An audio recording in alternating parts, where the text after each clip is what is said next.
ಸಾಹಸ ಸಿಂಹ ನೆಟ್ಟಿ ಬರುವ ಜೋರು ನೋಡು, ದಿಟ್ಟ ವೀರ ಪಡೆಯ ನೋಡು, ದಂಡು ದಾಡಿ ನಡುವೆ ಕೂಡ ಗಂಡು ಗಲಿಯ ಬಿರುಸು ನೋಡು, ದಂಗೆ ಎದ್ದು ದಂಗು ಬಡಿಸು ಬೆಂಕಿ ಚೆಂಡಿನಾಟ ನೋಡು, ರಕ್ತದಲ್ಲಿ ಬೆವರು ಸುರಿಸಿ ಕೋಟೆ ಕಟ್ಟೋ ದೊರೆಯ ನೋಡಯ.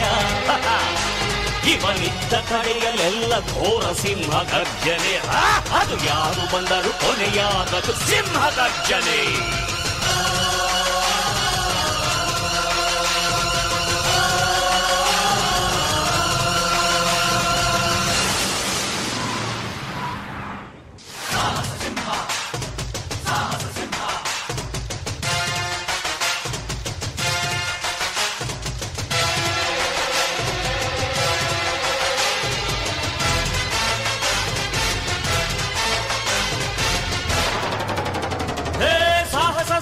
ಸಾಹಸ ಸಿಂಹ ಜಯದ ದಳಪತಿಯ ನೋಡು, ಮುಂಬೈ ಅಧಿಪತಿಯ ನೋಡು, ಹುಟ್ಟದಷ್ಟು ದುಡ್ಡು ನೋಡು, ಲೆಕ್ಕ ಸಿಗದ ಹಡಗು ನೋಡು, ಮುಗಿಲ ಮುಟ್ಟೋ ಕಟ್ಟಡವೆಲ್ಲ ಮುಗಿ ಬೀಳುವ ಪರಿಯ ನೋಡು.